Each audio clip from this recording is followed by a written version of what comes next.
Deux Rois, chapitre 23. Le roi Josias fit assembler auprès de lui tous les anciens de Juda et de Jérusalem.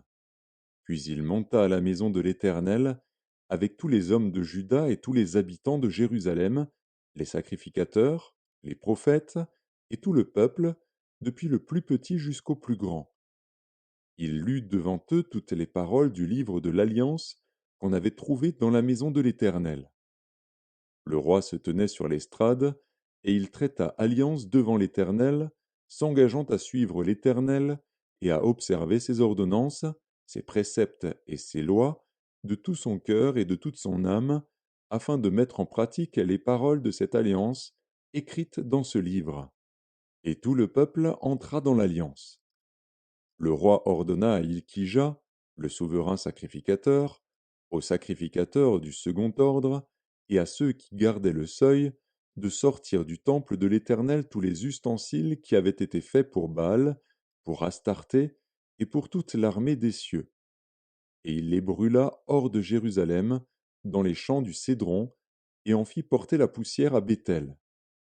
Il chassa les prêtres des idoles, établis par les rois de Juda pour brûler des parfums sur les hauts lieux dans les villes de Juda et aux environs de Jérusalem, et ceux qui offraient des parfums à Baal, au soleil, à la lune, au zodiaque et à toute l'armée des cieux. Il sortit de la maison de l'Éternel l'idole d'Astarté, qu'il transporta hors de Jérusalem vers le torrent de Cédron. Il la brûla au torrent de Cédron et la réduisit en poussière, et il en jeta la poussière sur les sépulcres des enfants du peuple. Il abattit les maisons des prostituées qui étaient dans la maison de l'Éternel, et où les femmes tissaient des tentes pour Astarté. Il fit venir tous les prêtres des villes de Juda. Il souilla les hauts lieux où les prêtres brûlaient des parfums, depuis Géba jusqu'à Beer-Shéba. Et il renversa les hauts lieux des portes, celui qui était à l'entrée de la porte de Josué, chef de la ville, et celui qui était à gauche de la porte de la ville. Toutefois les prêtres des hauts lieux ne montaient pas à l'autel de l'Éternel à Jérusalem, mais ils mangeaient des pains sans levain au milieu de leurs frères. Le roi souilla Tophet dans la vallée des fils de Hinnom, afin que personne ne fît plus passer son fils ou sa fille par le feu en l'honneur de Moloch. Il fit disparaître de l'entrée de la maison de l'Éternel les chevaux que les rois de Juda avaient consacrés au soleil, près de la chambre de l'eunuque Nétan Mélec, qui demeurait dans le faubourg. Et il brûla au feu les chars du soleil. Le roi démolit les autels qui étaient sur le toit de la chambre haute d'Akaz et que les rois de Juda avaient faits, et les autels qu'avait fait Manassé dans les deux parvis de la maison de l'Éternel. Après les avoir brisés et enlevés de là, il en jeta la poussière dans le torrent de Cédron. Le roi souilla les hauts lieux qui étaient en face de Jérusalem, sur la droite de la montagne de Perdition, et que Salomon, roi d'Israël, avait bâti à Astarté, l'abomination des Sidoniens, à Kémosh, l'abomination de Moab, et à Milcom, l'abomination des fils d'Ammon. Il brisa les statues et abattit les idoles, et il remplit d'ossements d'hommes la place qu'elles occupaient. Il renversa aussi l'autel qui était à Béthel, et le haut lieu qu'avait fait Jéroboam, fils de Nebat, qui avait fait pécher Israël. Il brûla le haut lieu et le réduisit en poussière, et il brûla l'idole. Josias, s'étant tourné et ayant vu les sépulcres qui étaient là dans la montagne, envoya prendre les ossements des sépulcres, et il les brûla sur l'autel et le souilla, selon la parole de l'Éternel prononcée par l'homme de Dieu qui avait annoncé ces choses. Il dit, quel est ce monument que je vois? Les gens de la ville lui répondirent, c'est le sépulcre de l'homme de Dieu qui est venu de Juda et qui a crié contre l'autel de Béthel ces choses que tu as accomplies. Et il dit, laissez-le, que personne ne remue ses os. On conserva ainsi ses os avec les os du prophète qui était venu de Samarie. Josias fit encore disparaître toutes les maisons des hauts lieux qui étaient dans les villes de Samarie et qu'avaient faites les rois d'Israël pour irriter l'Éternel. Il fit à leur égard entièrement comme il avait fait à Béthel. Il immola sur les autels tous les prêtres des hauts lieux qui étaient là, et il y brûla des ossements d'hommes. Puis il retourna à Jérusalem. Le roi donna cet ordre à tout le peuple: Célébrez la Pâque en l'honneur de l'Éternel, votre Dieu, comme il est écrit dans ce livre de l'Alliance.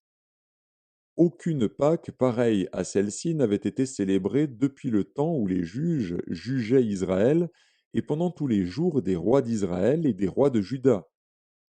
Ce fut la 18e année du roi Josias qu'on célébra cette Pâque en l'honneur de l'Éternel à Jérusalem. De plus, Josias fit disparaître ceux qui évoquaient les esprits et ceux qui prédisaient l'avenir, et les téraphins, et les idoles, et toutes les abominations qui se voyaient dans le pays de Juda et à Jérusalem, afin de mettre en pratique les paroles de la loi, écrites dans le livre que le sacrificateur Ilkija avait trouvé dans la maison de l'Éternel. Avant Josias, il n'y eut point de roi qui, comme lui, revint à l'Éternel de tout son cœur, de toute son âme et de toute sa force, selon toute la loi de Moïse. Et après lui, il n'en a point paru de semblable.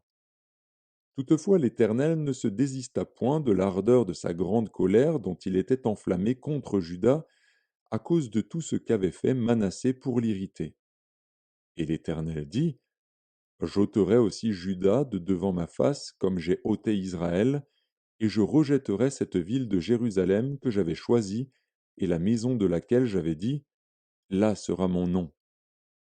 Le reste des actions de Josias, et tout ce qu'il a fait, cela n'est-il pas écrit dans le livre des chroniques des rois de Juda? De son temps, Pharaon Nécho, roi d'Égypte, monta contre le roi d'Assyrie, vers le fleuve de l'Euphrate. Le roi Josias marcha à sa rencontre, et Pharaon le tua à Megiddo dès qu'il le vit. Ses serviteurs l'emportèrent mort sur un char. Ils l'amenèrent de Megiddo à Jérusalem, et ils l'enterrèrent dans son sépulcre. Et le peuple du pays prit Joachaz, fils de Josias. Ils l'oignirent et le firent roi à la place de son père. Joachaz avait 23 ans lorsqu'il devint roi, et il régna 3 mois à Jérusalem. Sa mère s'appelait Hamutal, fille de Jérémie, de Libna. Il fit ce qui est mal aux yeux de l'Éternel, entièrement comme avaient fait ses pères. Pharaon Nécho l'enchaîna à Ribla, dans le pays de Hamath, pour qu'il ne régnât plus à Jérusalem. Et il mit sur le pays une contribution de 100 talents d'argent et d'1 talent d'or. Et Pharaon Nécho établit roi Éliakim, fils de Josias, à la place de Josias, son père, et il changea son nom en celui de Joachim. Il prit Joachaz, qui alla en Égypte, et y mourut. Joachim donna à Pharaon l'argent et l'or, mais il taxa le pays pour fournir cet argent d'après l'ordre de Pharaon. Il détermina la part de chacun et exigea du peuple du pays l'argent et l'or qu'il devait livrer à Pharaon Nécho. Joachim avait 25 ans lorsqu'il devint roi, et il régna 11 ans à Jérusalem. Sa mère s'appelait Zébuda, fille de Pédaja, de Ruma. Il fit ce qui est mal aux yeux de l'Éternel, entièrement comme avaient fait ses pères.